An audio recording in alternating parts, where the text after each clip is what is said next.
He had big eyes, dimples bigger than his eyes. Just the cutest little thing, yeah, but he was real smart. Everywhere he went, he stole somebody's heart.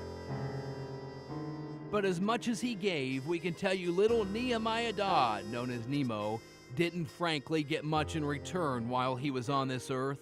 Nemo's final resting spot is here after only 26 months of life. And we're like, what?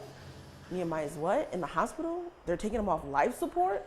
Shock just took over. Quinshayla Kelly's Nemo's cousin and says she doesn't buy the story that Nemo died from a fall down the stairs while the little boy was in his father, Brian Roberts' care. Everybody on our side of the family was like, there's no way that this baby could die from falling down 3 steps. There's no way. Court records from Child Protective Services the I-Team obtained indicate the death wasn't caused by a fall. Quote, the injury included, but is not limited to, bleeding on his brain, bilateral retinal hemorrhaging, and detached retinas.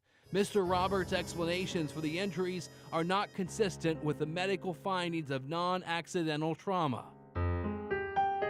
Some might say Nemo's demise in reality started way before the night he died. It started in August when officers say Nemo's mother, Angel Dodd, was stopped by KDPS while she was driving a stolen vehicle with her 2 children in the back seat. An officer testified in court that Dodd had crack cocaine stashed away. Denied it, and I ended up finding it inside of her diaper bag. They say Nemo wasn't restrained properly, and after his mother's arrest, Nemo was put into emergency foster care.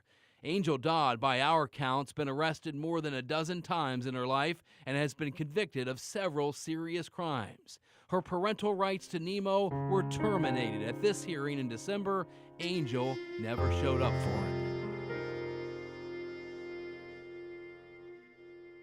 Nemo's father, Brian Roberts, missed the first 1.5 years of his life because Roberts didn't know he was dad. When he found out by paternity test, he started seeing Nemo, and when Nemo's mother exited the boy's life late this year, Roberts did step forward. By court order, the new father got little Nemo in late October, but the I-Team found jaw-dropping testimony about Roberts in a court hearing on December 6th, just 27 days before Nemo's death in Roberts' care. I am concerned about the stability of that placement. This is a new situation for Mr. Roberts, as he has never been custodial parent to any of his children previously. Never been a father to any of his 4 children? It's clear foster care workers had their doubts about Roberts. He also has some things going on in his life, in that he's residing with his mother. He does not have his own independent housing. He's unemployed. And I would have concern that he may have difficulty obtaining and maintaining custody of his child. Roberts, we're told, did make an impression by writing in support of his parenting time. He wrote, quote, my son means the world to me, and we do everything together. He also wrote, quote, I have been brung up to respect the law and abide by it, and my son will be the same. Well, the I-Team found that's not entirely true. Roberts has a criminal history dating back several years and was most recently convicted in 2012 of a drug charge.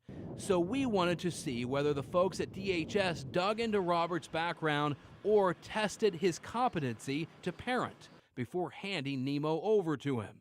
After our extensive questioning and research through many court files, we didn't find any evidence the state DHS did an in-depth assessment on Roberts' ability to father. A spokesman for DHS told us generally background checks are done, but he couldn't tell us if one was done here because he says the law prevents him and others from talking about this specific case. The criminal side of this case is equally as uncertain. No criminal charges, despite court documents, as we mentioned, indicating Nemo's death wasn't an accident. We tried to locate Roberts last week but couldn't find him. He did issue a statement to us in early January, quote, I'm innocent, I love my little boy, I would never hurt my child like that. His mother backed up his statement in an interview with us. He was being a father, so I just can't see him hurting him. I just really can't, and I don't believe that he did. Nemo's other family members aren't sure. It could possibly not been him. He could be innocent. But if it wasn't him, he knows who did it. Just say, come on, you can't protect this person all their life. Somebody cannot live with the conscience of killing a child.